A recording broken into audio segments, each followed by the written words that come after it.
बिस्मिल्लाहिर्रहमानिर्रहीम। शुरू अल्लाह के नाम से जो बड़ा मेहरबान निहायत रहम फरमाने वाला है। आज मैं आपकी ढेरों फरमाइश पर लेके आ गई हूँ सरसों के साग की रेसिपी। बहुत ही इजी तरीके से मैं आपको बनाना बताऊँगी। जैसे कि विंटर आ रहा है और सरसों का साग हर किसी को खाना पसंद होता है, मगर बनाना किसी किसी को आता है और बहुत से लोगों को लगता है कि इसे बनाना बहुत मुश्किल काम है। तो आज मैं आपको बहुत ही इजी तरीके से सरसों का साग बनाना सिखाऊंगी। साग को अगर बार बार भी आप खाएं तो तब भी आप इसे खाना पसंद करेंगे। ये बहुत ही मज़े का बनता है और बहुत ही इजी तरीके से बन जाता है। तो आज मैं आपको फुल गाइड करूंगी कि आपने साग को कैसे बनाना है। अस्सलामुअलैकुम, मैं हूं केबी और आप देख रहे हैं मामा food KB. Welcome back to new recipe. आज की जो रेसिपी है वो है आप सबकी बहुत ज़्यादा फरमाइश पर मैं लेके आई हूँ सरसों का साग की रेसिपी, वो भी मेरे स्टाइल में। तो चलिए स्टार्ट करते हैं। सरसों का साग ये देखें मैंने यहाँ पे ले लिया हुआ है। ये है सरसों का साग। ये इस तरीके से जो येलो फूल होते हैं ये मतलब सरसों का साग है। ये मैंने फ्रेश अभी खेत से तोड़ा है।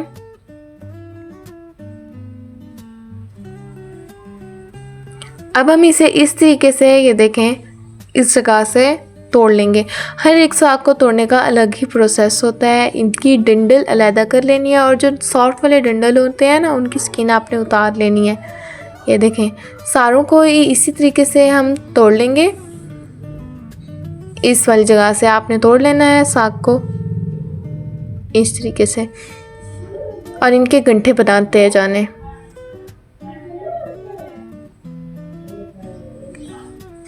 जिस तरीके से मैं आपको कैमरे में बता रही हूँ सेम इसी तरीके से आपने सरसों के साग को तोड़ना है। तो अब मैं इस सारे साग की इसी तरीके से तोड़ के गंठे बना लूँ, फिर आपके साथ मिलती हूँ।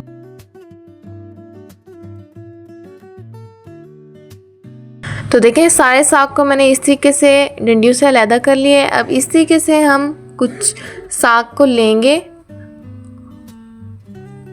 इतना जितना आपके हाथ में आए और इसे इस तरीके से रख के इसे कट कर लेंगे।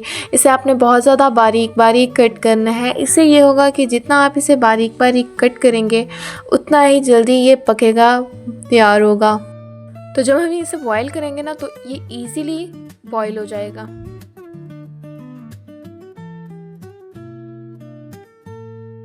इसी तरीके से कट कर लेंगे।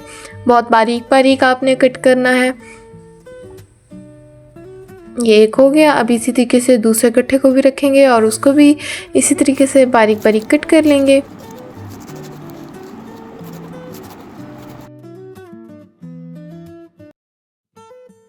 अब इसे इस तरीके से ये देखे कर लेंगे लास्ट में, ताकि अगर कोई भी बड़ा पीस रह गया तो वो भी हो जाए। ये देखें ये सारे साग को मैंने इस तरीके से बारीक बारीक कट कर लिया है। कितना हरा भरा, कितना दिखने में कितना खूबसूरत लग रहा है ये साग। अब यहाँ पे मैंने ले ली है पालक दूसरे नंबर पे। पहले हमने लिया था सरसों का साग, अब ये है पालक।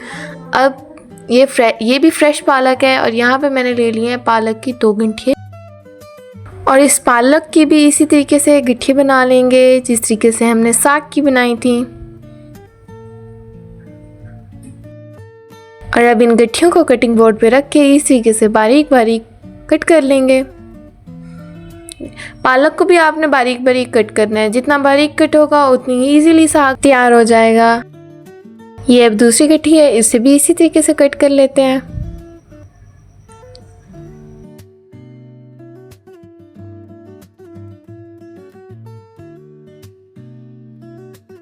तो यहाँ पे सारी पालक कट हो चुकी है। अब मैंने 2 बास्केट ले लिए हैं। एक के अंदर मैंने साग रखा हुआ है और दूसरी के अंदर मैंने पालक रखी हुई है।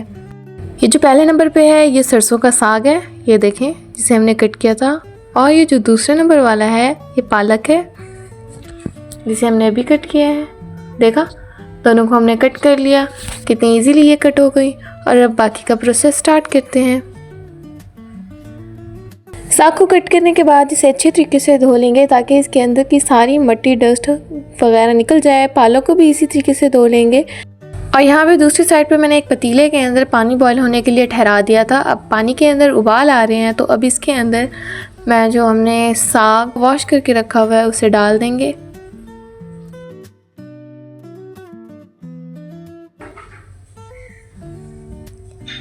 थोड़ा थोड़ा करके आपने डालते जाना है, एक ही साथ इतना ज़्यादा नहीं डालना। और चम्मच से, किसी लकड़ी के चम्मच से आपने फिर प्रेस करते जाना है ताकि वो सारा साग जो है पानी के अंदर डिप होता जाए और फिर आप ऊपर से और डाल दें।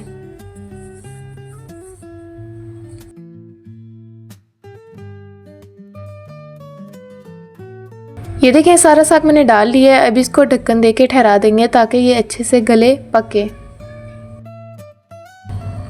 साग को इस टाइम आधा घंटा हो चुका है बॉईल होते होते, अभी भी ये नहीं पका। अच्छा, कुछ साग होते हैं जो जल्दी गल जाते हैं, पक जाते हैं, उन्हें बॉईल करने में ज़्यादा टाइम नहीं लगता, लेकिन कुछ को टाइम लगता है। साग की भी बहुत ज़्यादा वैरायटी होती है।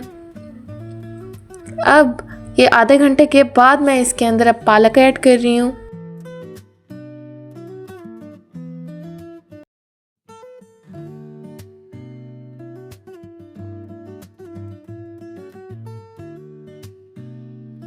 थोड़ी थोड़ी करके पालक ऐड करेंगे और साथ में उसको साग के साथ मिक्स कर लेंगे।